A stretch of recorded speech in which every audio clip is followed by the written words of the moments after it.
कभी कभी रिलेशनशिप में ब्रेकअप जैसी सिचुएशन इसलिए आती है, एक समझ नहीं पाता और दूसरा समझा नहीं पाता। ये आजकल ना बहुत नॉर्मल बात हो गई है। लोग रिलेशनशिप को इतना नहीं सलाह पाते। कोई भी रिश्ता हो दोनों साइड से चलता है, एक साइड से चले तो वो बहुत लिमिट टाइम तक ही चलेगा। ब्रेकअप होने के ये तो बहुत से कारण होते हैं। सबसे पहला कारण एक दूसरे से बातें छुपाना, अपनी बातें हाइड रखना, फिर वही बातें किसी और से पता चलना, या ऐसा होने से एक दूसरे के बीच ना शक पैदा हो जाता है और शक का कोई इलाज नहीं होता। कितना भी मजबूत रिलेशन हो तोड़ ही देता है। कभी कभी टाइम ना देने की वजह से भी ब्रेकअप जैसी प्रॉब्लम आ जाती है। एक जो इंतजार में रहता है और दूसरा अपने ही काम में या फ्रेंड्स के साथ टाइम स्पेंड करता है, क्योंकि ये टाइम और बातें ही है जो एक दूसरे से जोड़े रखती है। और कभी कभी आपका बार बार किसी को इग्नोर करना भी उनको आपके बिना रहना सिखा देता है। फ्रीडम ना देना ये भी बहुत बड़ा कारण होता है। एग्जाम्पल, एक बर्ड को हम अपने घर लाते हैं और हम उसको पिंजरे में कैद कर लेते हैं, अपने हिसाब से उसको खाना पानी सब देते हैं, तो वो पक्षी क्या चाहेगा?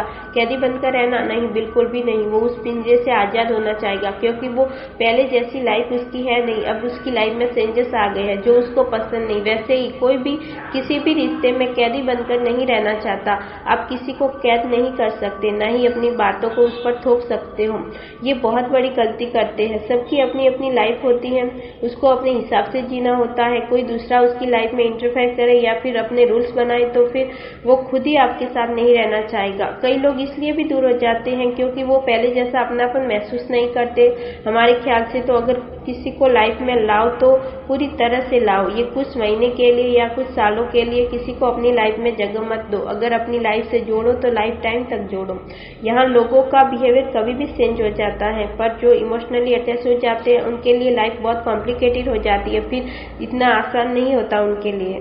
सही लोग आपकी छोटी से छोटी बातों पर भी ध्यान देते हैं और दिल पर भी लेते हैं। आपने कब क्या कहा था उनसे सब याद भी रखते हैं। और गलत लोग आपकी बड़ी से बड़ी बातों में भी इंटरेस्ट नहीं लेते और हर बात को अनसुना भी करते हैं। तो ये फर्क देखा करो। हमारे हर वर्ड्स को ध्यान से सुनने और समझने वाले दुनिया में न बहुत कम लोग होते हैं। ये वही लोग होते हैं जो हमारी बोली हर बात को एहसास की कैटेगरी में रखते हैं। सो अपने वर्ड्स और अपनी फीलिंग्स वही शो करो जहाँ उनकी वैल्यू हो और रेस्पेक्ट दी जाए।